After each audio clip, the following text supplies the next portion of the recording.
من رئیس یوتیوبم و هیچ درکی هم ندارم از شما. خرم. سلام عرض میکنم خدمت همه عزیزان گرامی. امروز همراه رئیس کوچکوار یوتیوب هستیم و میخوایم ببینیم که چرا اصلا با ما مشکلشون چیه، فازشون چیه، اصلا مشکل دنیا میتونم بگم با ما چیه. شاید این فقط مشکل تنها یوتیوب نباشه، شاید کلیش باشه. میخوام ببینم که داستانمون چی میشه آخرش. سلام و زهرمار. بفرمایید که چرا الان درآمد ایرانی‌ها توی کانال شما شده پول آدامس؟ ببینین، ما به محتوای شما ایرانی‌ها خیلی اهمیت قائلیم و آدم‌های خیلی با استعداد و توانمندی هستیم، ولی الان بر حسب منطقه و جغرافیا میتونیم این تصمیم رو بگیریم. جغرافیا و منطقه، مگه ما موزیم؟ یعنی چی منطقه؟ مگه منطقه فرقی داره برای شما؟ تو اصلا تو اون منطقه زندگی کردی، اصلا میدونی کجاست اون منطقه؟ فرقی نداره، اونجا هم خرجش دلاریه. آقای شاهینه، شما باید خوشحال باشین که در پلتفرمی مثل پلتفرم یوتیوب دارین دیده میشین. واقعیت دیده میشین؟ این بچه غذا میخواد، این بچه دیده شدن نمیخواد که. چیو داری میگی دیده بشین؟ آقا شما غذا میخوان یا دیده شدن؟ ببین داره بو میکنه، این اصلا غذا میخواد، معلومه قیافش غذا میخواد، دیده شدن نمیخواد. من خودم یه کانال یوتیوب داشتم، چرا بستیش؟ دلیلش چی بود؟ اصلا فاز چی بود؟ و هیچ دلیلی هم که ندارین دیگه، هیچ دلیلی هم نمی‌نویسن. یه هایی میبینی که مثلا اکانتت پرید. چرا پرید؟ فکر کردیم رباتی. ما هم فکر کردیم تو خری مثلا. چی میشه؟ بعد حالا 9 تا سابسکرایب داشت. ولی دلیلی نداره ببندم واقعا. یعنی چی مثلا؟ ما فکر کردیم تو رباتی. ما فکر کردیم تو گاو. اگه فکر کردن ما فکر کردیم شما گاوی. این گاو بیشعور. ما از قانون خودمون داریم تبعیت میکنیم و امیدواریم که همه هم به قوانین ما احترام بذارن. بله، قانون شما همیشه به ضرر ما بوده. اصلا معلوم نیست کیا با کی درگیرن، کیا دارن از کی کتک میخورن، اصلا معلوم نیست واقعا. مردم میخوان یه کپشن بذارن، 5 برابر انرژی دارن مصرف میکنن نسبت به اون کسایی که خارج از اون منطقه. یعنی یه دونه زبان فارسی توی منوهاتون، توی نرم افزاراتون، چه میدونم، هیچ جا نیست اصلا. چرا؟ دلیلش چیه؟ مگه زبان با شما چیکار کرده؟ مگه فرهنگ با شما چیکار کرده؟ یعنی شما با این کارتون حتی اون یه جوونی که یه شانسی میخواست داشته باشه اونم ازش گرفتید. ما الان کسایی رو داریم که همونجوری که داریم میبینیم، ما الان کسایی داریم که خرج زندگی میدن، خرج زن و بچه میدن و تنها منبعشون واقعا یوتیوب بوده. در مورد چیزهایی که شما مطرح کردین من شما رو درک نمی کنم و نمیفهمم که شما چی میگین. نمیفهمم. ما تونستیم مچ خیلی از شماها رو بگیریم که داشتین سوسکی از کشورهای مختلف به پلتفرم ما نفوذ میکردیم واقعیت. و بنده صحیح میدونم که دیگه ماشینی مثل مازراتی و مرسدس بنز برای جغرافیایی که این قدرت رو ندارند تبلیغی نشون داده نشه. میدونم اصلا امکان نداره بفهمی آخه. اصلا من نمیفهمم تو چقدر خود شیرینی. به تو چه؟ نه به تو چه واقعا؟ بنز به کی میخواد پول بده، به کی میخواد؟ بنز اصلا کاری داره مگه؟ بنز مثلا مگه میگه که آقا این آی پی از ایران اومده، بنز چی میفهمه؟ مگه اصلا بنز، مرسدس بنز، چه میدونم، کوفت، زرمار، مگه نیاز به تبلیغات دارن؟ کوکاکولا نیاز به تبلیغات داره مگه؟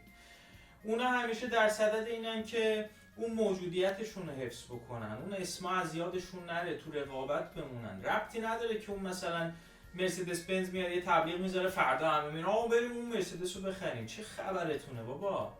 اصلا همچین چیزایی نیست. بعد خود شیرینی الکی، من فهمیدم از شما کجایین. خب بعدش به تو چه اصلا؟ به تو چه اصلا؟ بنز داره پول میده دیگه، تو پولتو بگیر، زیپ دهنتو ببند. هر کی هم داره محتوا تولید میکنه، مخاطب زیاد داره، دمش هم گرم، دمش گرم، زحمت کشیده، محتوا ساخته، چه میدونم، 1000 تا دنگ و فنگ داره. تو پولتو بگیر، تبلیغتو بکن.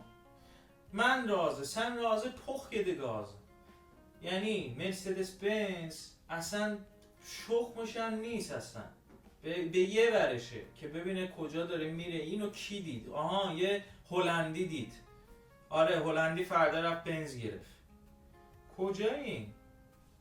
صابون مراغه نمیتونه هزینه های تبلیغات ما رو بده که ما هم تقدیم شما بکنیم و قانون قانونه و از این قانون باید تبعیت کرد. خب قبلا ما فکر میکردیم که هر کی داره تبلیغات رو میبینه از اون تبلیغات حداقل تو یک روز به مرسدس بنز 1 میلیون ماشین میفروشه واقعیت. ولی ما دیدیم که این آمار با این که کاربران زیادی داشتن نگاه میکردند یوتیوب رو و ما هی فرت و فرت تبلیغات میدادیم، فروش مرسدس بنز تقریبا منفی شده بود. ولی تعداد کاربرهایی که تبلیغات نشان دادیم به مقدار حدود 500 میلیون نفر بود و این برای ما خیلی سخت بود واقعا و تو جیبمون نمیرفت واقعیت و ما تصمیم گرفتیم که مچ شما رو بگیریم. آره به خارجی ها که اینا تبلیغات نشون میدن، تبلیغات بی ام و مازراتی و بنز و بعد چه میدونم چیزای خیلی گرون و لوکس و فلان، فردا همه تو صفن، بیا زرشک. آره تو صفن.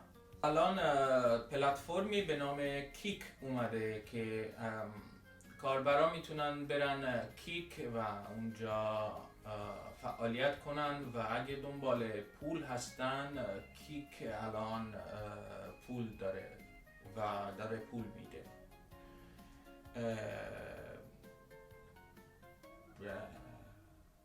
مردم برن کیک، مردم برن کیک.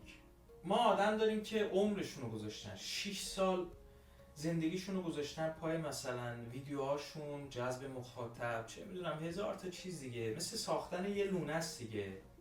انگاری تو میری به یه کفتر کاکل پسر گل 6 سال اینجوری تو نوکش چوب آورده گذاشته اونجا یه لونه ساخته، میگه که کاری نداره که اینو همینجا ولش کن، حالا باره دیگه برو، حالا اونور بهارم هست، اونورم برو، اونور یه لونم بزن. شوخیه مگه بریم کیک؟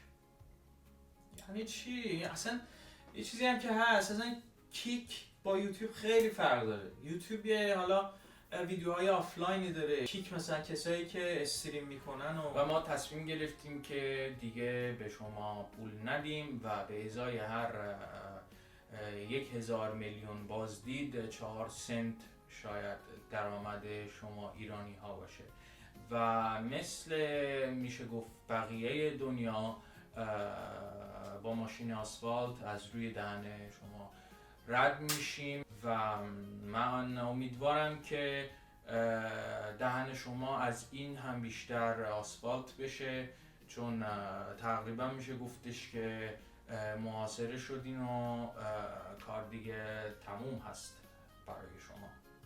امیدوارم یه روزی هم برسه که بعد از انجام خیلی کار توی کیک و گذاشتن وقت، زندگی، امید و همه چیز، کیک هم یه روز بگه که برای ایرانیا همچین چیزی دیگه وجود نخواهد داشت. و ما امیدواریم که به هر صورت شما رو توی مضیقه بذاریم و این سالهایی که تلاش کردین رو قدردان نخواهیم بود و نیستیم و نخواهیم بود.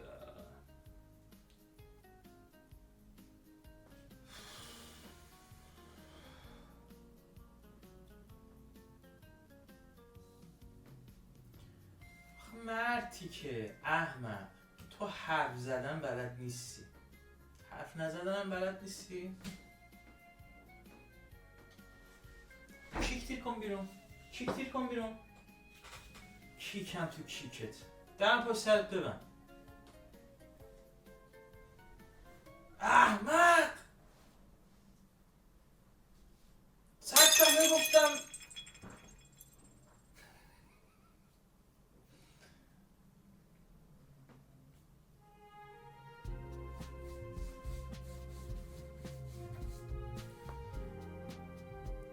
ای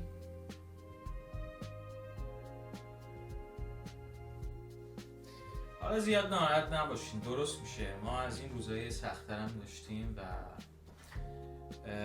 توی همه ناامیدی ها امید داشتیم که بالاخره یه روز درست میشه و امیدوارم که حالا امیدتون ناامید نشه. منم مثل شما تازه شروع کردم و متاسفانه از تمو خیلی زیاد خرید کردم تا اون رو نشون دادم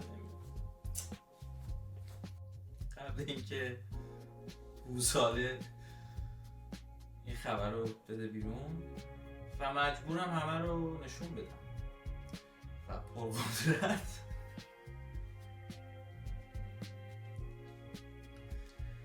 پرقدرت ادامه میدیم و امیدوارم که بعداً آقای کبریت توکلی و پاکشوما و اینا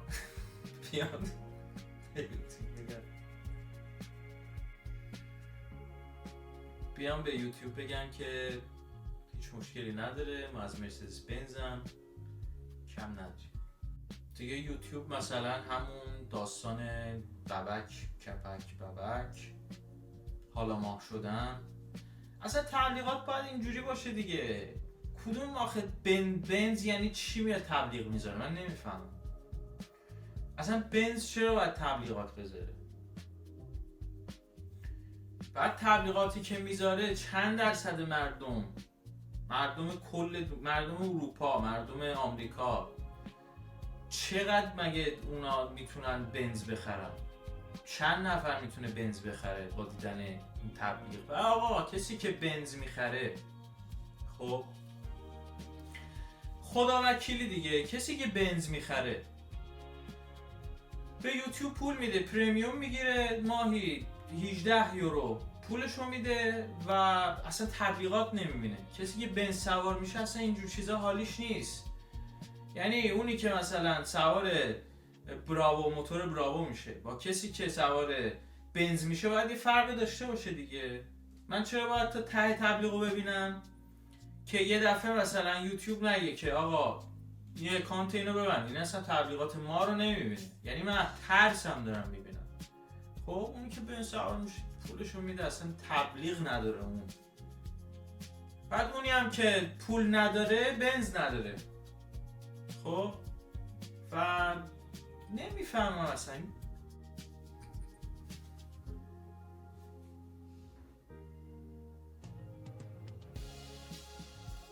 بعد آقا یکی به یوتیوب بگه چجوری حساب میکنی منطقه‌ای؟ خدا وکیلی آقا بنز تو ایران از خود آلمان بیشتر. ما سرویس مدارسمون بنزن. نمیفهمه دیگه، نمیفهمه، کیکتیر کرده بیرون. حالا ولی آقا ما کامیون سواران عزیزمون، بنز سوارن همه.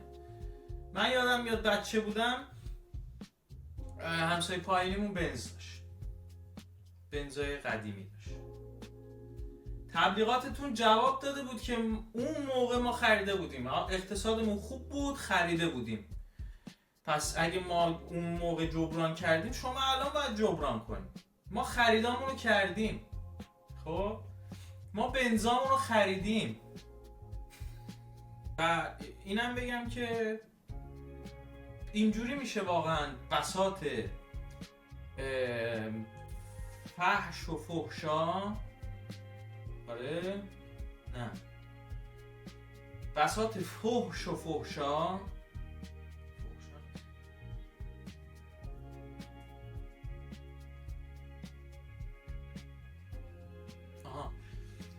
بساط فقر و فحشا زیاد میشه. برای اینکه چی؟ برای اینکه آقا الان مثلا شاید من خودم فردا استاد شیفو بتمن سابق بگه به من غذا بده فلان، من سوسیس میخوام و من نتونم، چاره چیه؟ چاره اینه که باید جورابای کثیف و لباس کار کثیف بپوشم برم کار کنم. هرچند فکر کردی مثال روح پدریشون بیسه.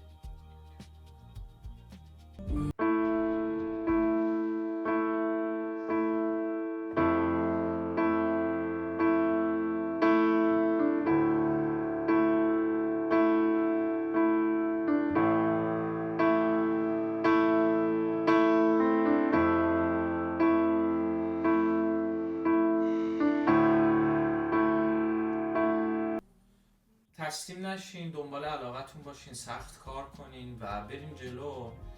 حالا یواش یواش اون آب راهش رو پیدا میکنه. وقتی دیدی که سوختیم